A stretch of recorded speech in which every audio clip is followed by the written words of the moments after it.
Friends எல்லாருக்கும் வணக்கம். எல்லாருக்கும் இனிய தீபம் நல்வாழ்த்துக்கள். சரிங்களா? இன்றைக்கி ஒரு தீபன்றதுனால இதில் என்ன ஒரு நல்ல விஷயங்கள் அப்படின்றது உங்களுக்கு சொல்லான்ட்டு. இது வந்துட்டு ஜென்ரலாக வந்துட்டு தீபம் ஏற்றுவாங்க இந்துக்கள். இது சாங்கியம் சம்பிரதாயம் அப்படின்ட்டு பண்ணுவாங்க அப்படின்ட்டு வருஷத்தில் ஒரு நாள் திருவண்ணாமலையில் தீபம் ஏற்றுவாங்க அப்படின்றது கேள்விப்பட்டிருக்கோம். நிறைய பேர் அதுக்கு தெரியும். அதனால தான் நம்ம வீட்டில் தீபம் ஏற்றணும், கோயிலில் ஏற்றுறாங்க, அதனால் நம்ம ஏற்றணும் அப்படின்ட்டு நிறைய பேர் பண்ணுறாங்க. சரிங்களா? அதை தாண்டி ஒன்று எல்லாருக்கும் தெரியும். எனக்கு எப்படி தெரியும்னா, எங்கள் அத்தை மருத்துவச்சா, அதாவது மருத்துவங்க அந்த காலத்துக்கு எல்லாமே டெலிவரி எல்லாமே பார்ப்பாங்க. எங்கள் அப்பாவோட அக்கா அவங்க கூட இருந்ததுனால, சின்ன வயசுலேருந்து அவங்க கூட இருந்ததுனால சில விஷயங்கள்லாம் நிறைய விஷயங்களுமே இது எனக்கு தெரியும். சரிங்களா? அந்த அளவுக்கு பயங்கரமாக அவங்க சொல்லி கொடுத்தது தான் இது. நான் உங்களுக்கு எதனால் சொல்கிறேன்னா, நிறைய பேர் இந்துக்கள்னால் கம்பல்சரி அது பண்ணுவாங்க. தீபம் மார்னிங் டைமே ஏற்றுவாங்க, அதாவது காலையில் சாயங்காலம் ஏற்றுவாங்க. மற்றவங்க எல்லாமே இந்த முஸ்லீம் கிறிஸ்டின்லாம் ஏற்ற மாட்டாங்க. சரிங்களா? கேண்டில் அதை கிறிஸ்டினில் கூட கேண்டில் ஏற்றுவாங்க. கேண்டில் அவ்வளோ நல்லது கிடையாது. சரிங்களா?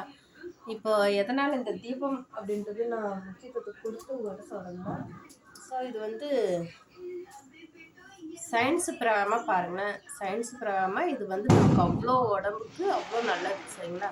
இது 5 எண்ணெயும் சேர்ந்த மாதிரி கலவை தான். இது வந்துட்டு திரி போட்டு விளக்கேற்றி அதை சுவாசித்தா சுவாச குழாய்க்கு ரொம்ப ரொம்ப ரொம்ப நல்லது. சரிங்களா? அதுவும் இல்லாமல் இப்போ சின்ன குழந்தைக்கு எல்லாமே தீபம் போட்டு அந்த விளக்கு போட்டு திரி போட்டு அது பற்ற வச்சுட்டு வசம்பு இருக்குது இல்லைங்களா, வசம்பை வந்து அதை சுட்டு அந்த புகையை வந்து குழந்தைக்கு மூக்கிட்ட போயிட்டு அதை காட்டுவாங்க. சரிங்களா? அந்த குழந்தை அந்த மூக்கு வழியாக போனால் சுவாச குழாயெல்லாம் நல்லாயிருக்கும், சளி போகும். சரிங்களா? இது சயின்ஸு பிரகாரமாக அவ்வளோ உள்ள வந்துட்டு ரொம்ப ரொம்ப ரொம்ப நல்லது. சரிங்களா? சுவாச குழாய்க்கு ரொம்ப நல்லது, ஆக்சிஜன் லெவல் அதிகப்படுத்தும். சரிங்களா? அதுக்காக இதை ஏற்றுறோம். இது ரொம்ப ரொம்ப ரொம்ப முக்கியம். எங்கள் அத்தை என்ன சொல்லுவாங்கன்னா, காலையில் சாயங்காலமாக இது ஏற்றணுமா, ரொம்ப ரொம்ப நல்லது. வீட்டில் அந்த தீபம் அந்த ஸ்மெல்லோடு நம்ம சுவாசித்தோம்னா அப்போல்லாமே வந்து வீசிங் ப்ராப்ளம்லாம் இருக்காது, மூச்சு திணறல் இந்த மாதிரிலாம் இருக்காது. சரிங்களா? இப்போ எல்லாமே தொட்டதுக்கு எல்லாமே ஆக்சிஜன் இல்லைன்னா மூச்சு திணறல் இதெல்லாமே இருக்குது இல்லைங்களா? நிறைய பேருக்கு அது வீசிங் ப்ராப்ளம் அப்படின்ட்டு அது இதுன்னு வைக்கிறாங்க. குழந்தைக்கு சளி பிடிச்சா கூட டக்குன்னு ஹாஸ்பிட்டலில் தான் கூப்பிட்டு போகிறீங்க. சரிங்களா?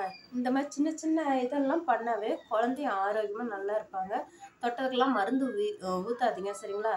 ஹாஸ்பிட்டல் பக்கத்தில் இருக்குது, காசு இருக்குது அப்படின்னு தாண்டி குழந்தையோட உடம்பு பிரச்சனை அதிகமாகிடும். பின்னாடி அவங்க என்ன சொல்கிறது, ஒரு குறிப்பிட்ட வயசுக்கு மேலேனா ரொம்ப மூச்சு திணறல் அதிகமாகிடும்.